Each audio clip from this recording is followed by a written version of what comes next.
Мир вам, дорогие братья и сестры! В эфире православная студия Харугвь и наш телеканал «Служба духовной безопасности». Скрип половицы.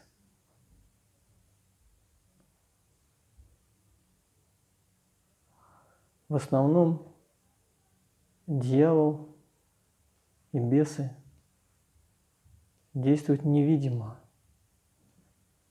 Мы призваны обретать духовное зрение трудами поста, молитвы, чтобы исследовать это действие на свою душу, чтобы восстать на дьявола и чтобы он убежал от нас.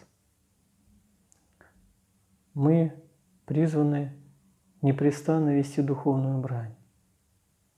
Не только когда нам тяжело и горько, но еще с большей силой, когда нам радостно, и когда мы только причастились святых христовых тайн, чтобы в нашу очищенную душу, из которой вышел последний бес, чтобы он не взял семерых и не привел их уже еще других. Упаси Бог. Человеку нужно в радости еще подвязаться, еще не меньше, а даже может быть и больше. Поэтому христианину некогда даже и отвлекаться, необходимо все иметь навык непрестанной молитвы и внимания. Но бывает и так, что бесы являют себя уже явным образом. Мы немало об этом читаем в житиях святых.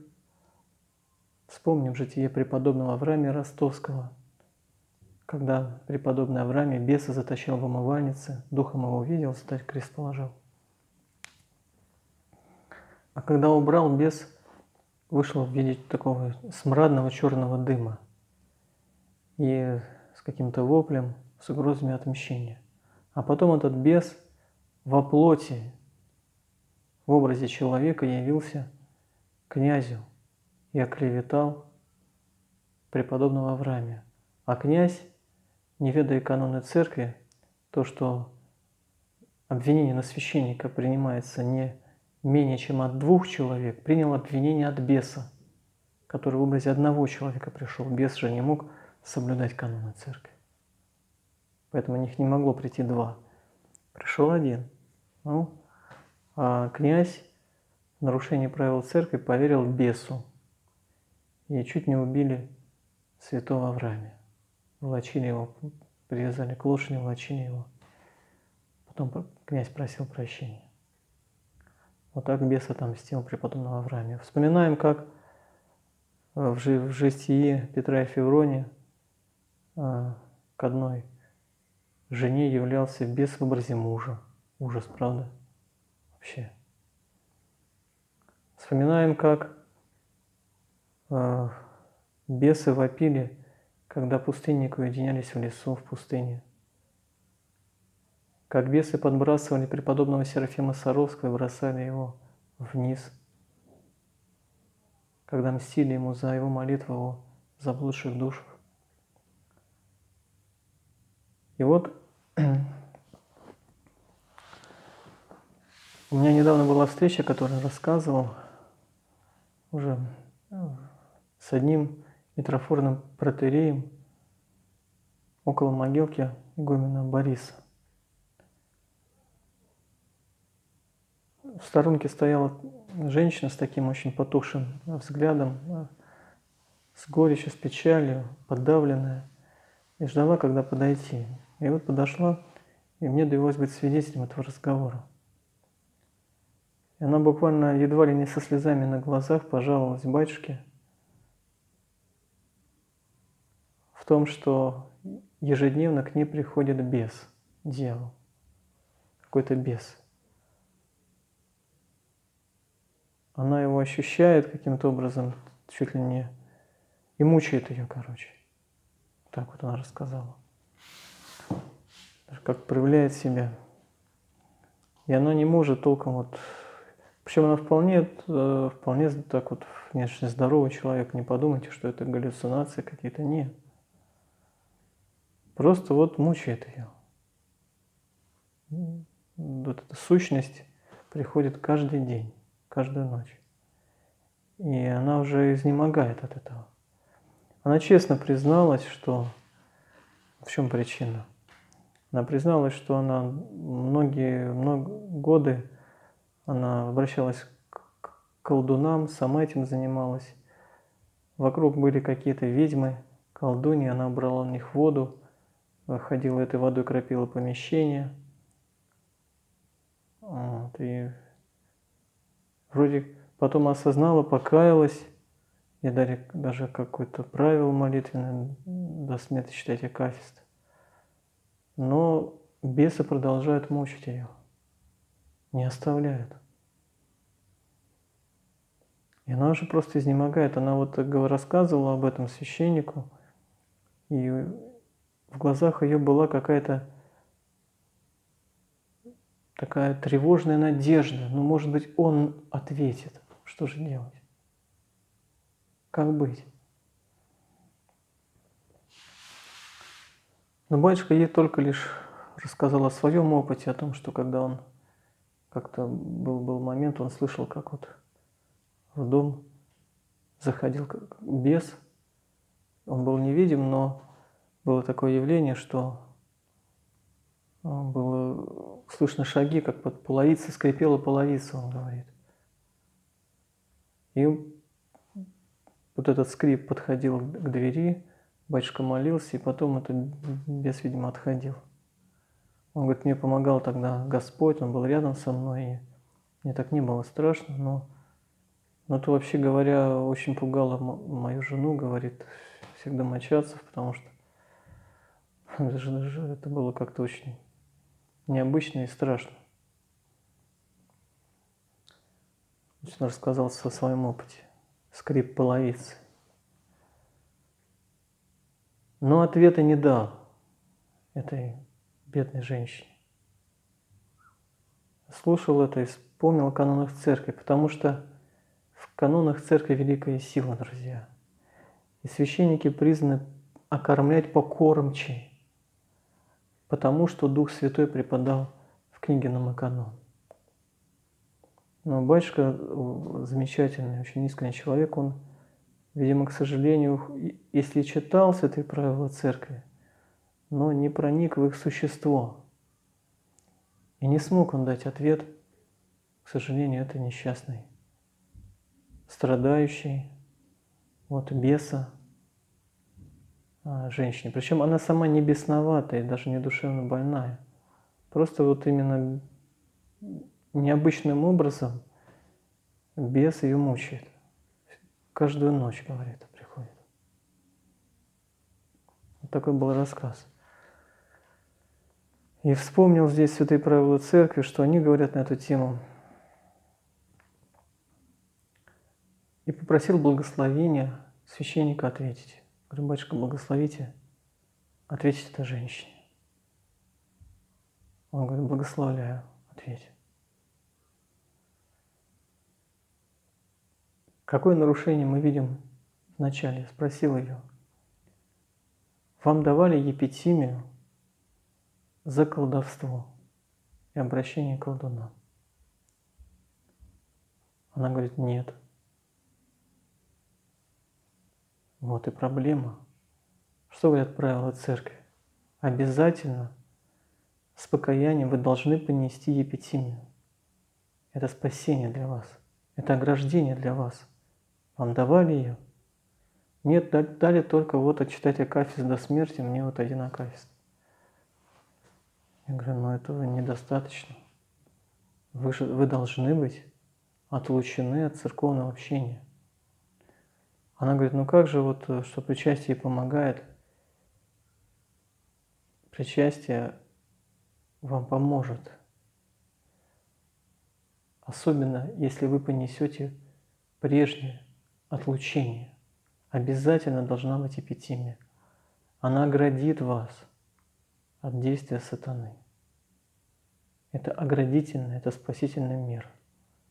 Но сразу после колдовства к чаше недопустимо приступать. А духовник должен определить срок. Там срок, конечно, вправо очень серьезный. Но если вы каетесь, вы со слезами каетесь. Да, со слезами.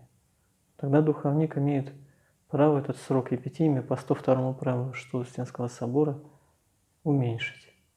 Но он должен быть. Она не ожидала такого ответа, растерялась, но приняла. Потом спросил ее: а вокруг вас есть колдуны? Вы знаете об этом? Она говорит: да, есть. Я говорю: вы знаете их по именам? Знаю, говорит. Вы что-то делали как-то с этим? Нет. Так вот, смотрите.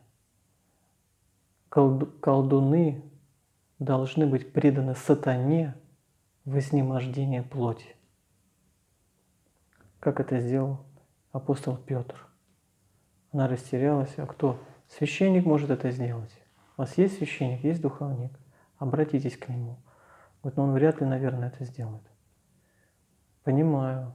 Сейчас днем с огнем не найдешь порой священника, который способен совершить то, что обязан совершить. А священник обязан связать всякого колдуна, который попадается на его пути. Любого, всякого. Он говорит: ну я поговорю, конечно. Говорю: если он этого не сделает, сделайте следующее. Тогда обратитесь в церковный суд. Перечислите имена этих людей, колдунов, и передайте их церковному суду. Это тоже мера, которая связывает эту душу под небесами. Это также оградительная, очень серьезная мера. Мы зашли с ней под навес, и она быстро накидала заявление, назвал ей правила, по-моему, 61 правило святых апостолов. И она очень благодарила. Не знаю, позвонит ли она, скажет о результате, но твердо верю, что это поможет обязательно. Колдуны должны быть связаны, преданы сатане в изнеможении плоти, чтобы увидели и поняли, кому служат, и остановились. Они же не понимают этого. Очень часто можно слышать в ответ такое возражение: но они же ведь вообще в храм не ходят. И не важно это. Душа все поймет. Если человека свяжут на небесах и предадут сатане в изнеможении плоти, он все поймет.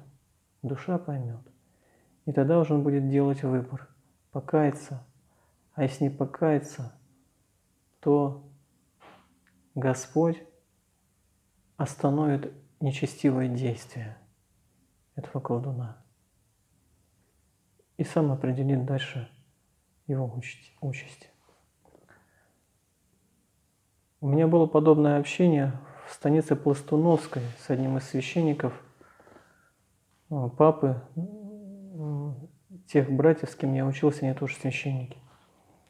И мы как-то заехали туда, были на трапезе, у нас разговор состоялся с этим батюшкой. Вот он тоже вот в отношении епитимии начал возражать: да что их отлучать, они сами себя отлучили от церкви, они в храм не ходят, за что им это отлучение? Я говорю: как что? Это же священное действие. С одной стороны, священник разрешает от грехов, но он может и связать. Это же священное действие, не так ли?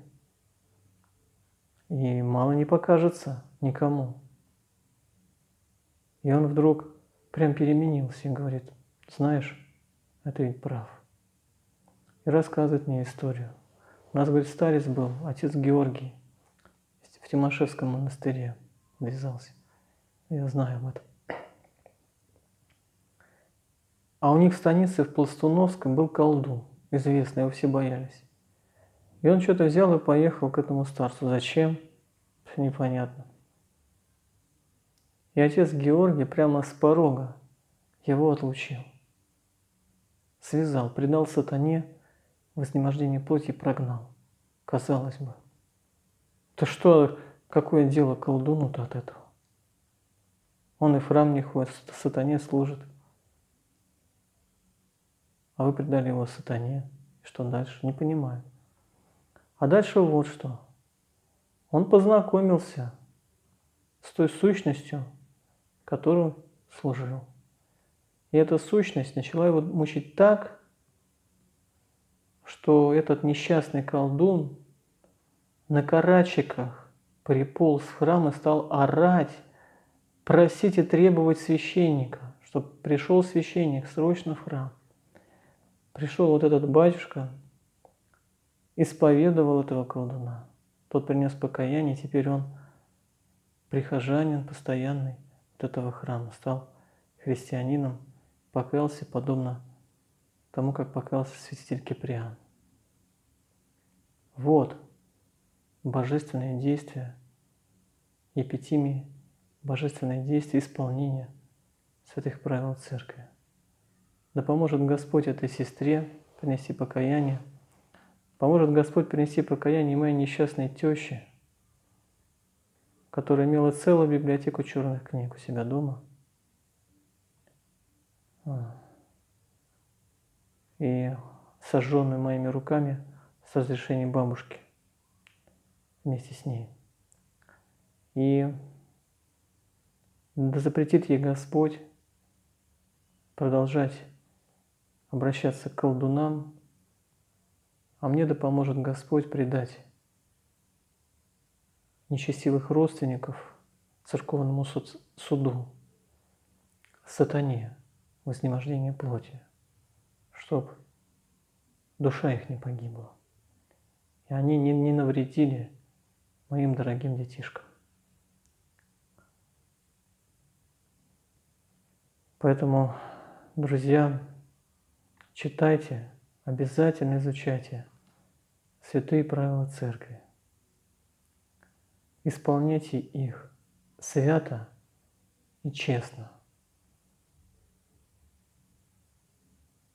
Да воскреснет Бог и расточатся в России Его. Аминь.